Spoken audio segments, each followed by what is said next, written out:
स्वामी भक्तांचे अनुभव भाग 9. रत्नागिरी सहकार खात्यात श्री तेंडुलकर म्हणून एक ऑडिटर होते. श्री स्वामींबरोबर सोसायटी चेअरमॅन म्हणून त्यांची पूर्वीपासून ओळख होती. त्यांच्या अनेक गोष्टी ऐकून त्यांच्याबद्दल तेंडुलकरांचा पूज्यभाव होता. तेंडुलकरांनी घर बांधण्यासाठी जागा घेतली. पाण्याची सोय स्वतःची असावी म्हणून विहीर खोदायचं ठरवलं. पण समुद्रसपाटीपासून उंचावर खडकाळ जागा, त्यामुळे पाणी लागेलच याची खात्री नव्हती. म्हणून त्यांनी स्वामींना विचारायचं ठरवलं. स्वामी रत्नागिरीत असताना ती जागा पाहायला गेले. म्हणाले, अशा जागी पाणी लागणं कठीण, पण कठीण गोष्टीसुद्धा भगवत कृपेने सोप्या होतात. सर्व जागा फिरता फिरता एका ठिकाणी थांबले. म्हणाले, मी उभा आहे त्या ठिकाणी विहीर काढा. पुढे तेंडुलकरांनी स्वामींवर पूर्ण भरोसा ठेवून विहीर खणायला सुरुवात केली. आजूबाजूचे लोक, स्नेही या सर्वांनी त्यांना वेड्यातच काढलं.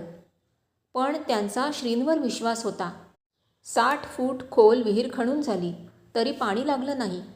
त्यांचं धैर्यच खचलं. जवळचा पैसा संपून कर्जाचा डोंगर झाला. श्रम आणि वेळही वाया गेला. शिवाय सर्वांचा उपहास पदरी आला. क्षणभर मन विचलित झालं. श्रद्धेला सुद्धा तडा गेला. त्यांनी श्री स्वामींना पत्र लिहायला घेतलं. त्यात सर्व हकीकत लिहून आपणावर श्रद्धा ठेवून सल्ला मागितला, पण आपण बदसल्ला दिला वगैरे लिहिलं. राहिलेलं पत्र उद्या लिहू असं म्हणून अर्धवट पत्र तसंच ठेवलं. व्यग्र संतप्त मनस्थितीत ग्लानी येऊन ते झोपी गेले.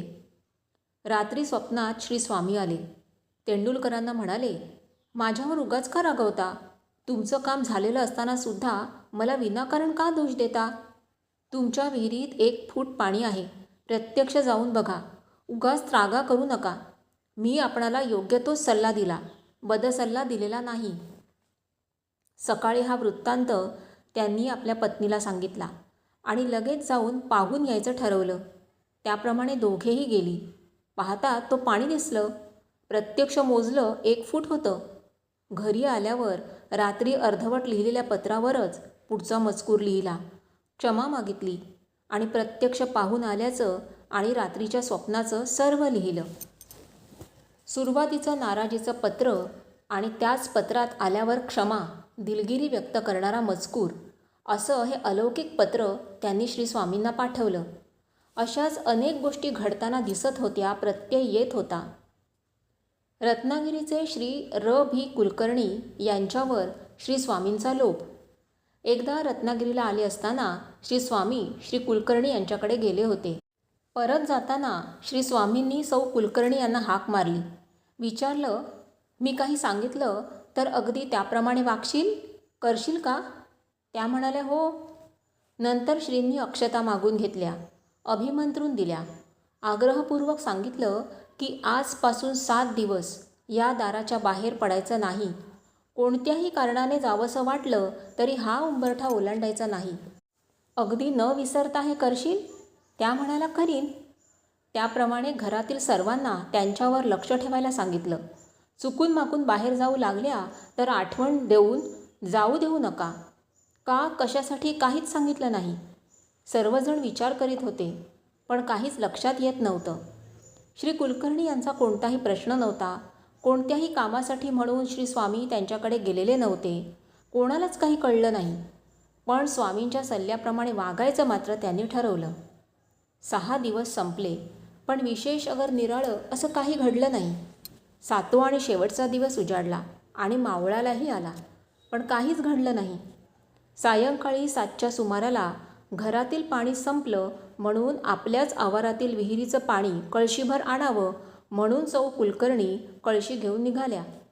घराच्या उंबरठ्यावरून बाहेर पाय ठेवणार इतक्यात पायरीवरून फुस असा मोठा आवाज आला आणि उंबरठ्याचे दिशेने आपली फणा आपटणारा जातिवंत नाग दिसला. सौ कुलकर्णी झटकन आत आल्या. नाग आत आला नाही. तिथेच त्या भीतीने खाली बसल्या. त्यावेळी त्यांच्या लक्षात आलं की श्री स्वामींनी सांगितलेला 7वा आणि शेवटचा दिवस अद्याप पूर्ण झालेला नाही. काळ आला होता पण वेळ आली नव्हती, हेच खरं. भक्तांवरील संकटं अशी अनाहूतपणे दूर केल्याची, गंडांतरं टाळल्याची अनेक उदाहरणं आहेत. काहींना प्रवासापासून परावृत्त करून पाण्याची धोक्याची सूचना देऊन, भांडण झाल्यास खोटेनाटे आरोप झाले तरी स्वस्थ शांत राहायला सांगून, किंवा तुझ्याकडे कोणी तुझी कोणतीही तरी क्षुल्लक वस्तू मागायला आला तर ती देऊ नको, अगदी मित्र असला तरी, असं सांगून भानामती करणी यातून वाचवून ज्यांचा बचाव केला आहे असे अनेक लोक आहेत. म्हणूनच या अतर्क्य आणि आमच्या बुद्धिकक्षेपलीकडील श्री स्वामींच्या सामर्थ्य दर्शनाने दिपून जाऊन आमची बडबड आपोआप बंद होते. एकदा एक अधिकारी श्री स्वामींच्या दर्शनाला आले होते. सदर गृहस्थांबद्दल स्वामींना आपुलकी होती. पूसतपास, खुशाली, इकडच्या तिकडच्या गप्पागोष्टी झाल्या आणि ते जायला निघाले. श्री स्वामी बोलता बोलता मध्येच म्हणाले, तुमचं पेन पाहू. तसं त्यांनी खिशातलं पेन काढून स्वामींच्या हातावर ठेवलं. स्वामींनी ते पेन जरा उलटसुलट करून पाहिलं आणि म्हणाले, भारीतलं दिसतंय. ते म्हणाले, होय. श्री म्हणाले, हे पेन मला देऊन टाका. ते अधिकारी म्हणाले, हे पार्कर पेन असलं तरी इतकं चांगलं नाही. मी गेल्यावर लगेच तुम्हाला चांगलं नवीन पेन पाठवून देतो. तो विषय तेवढ्यावरच राहिला. काही दिवसांनी सदर अधिकारी एका अफरातफर प्रकरणी केवळ सहीमुळे गुंतले गेले. त्यावेळी परत ते श्रींकडे आले. सर्व हकीकत सांगितली. आपण त्या प्रकरणी वाटेकरी नाही याची खात्री दिली. श्रींनी उपाय सांगितला, प्रसाद दिला. ते आनंदाने निघून गेले. ते गेल्यावर श्री स्वामी चुकून बोलून गेले.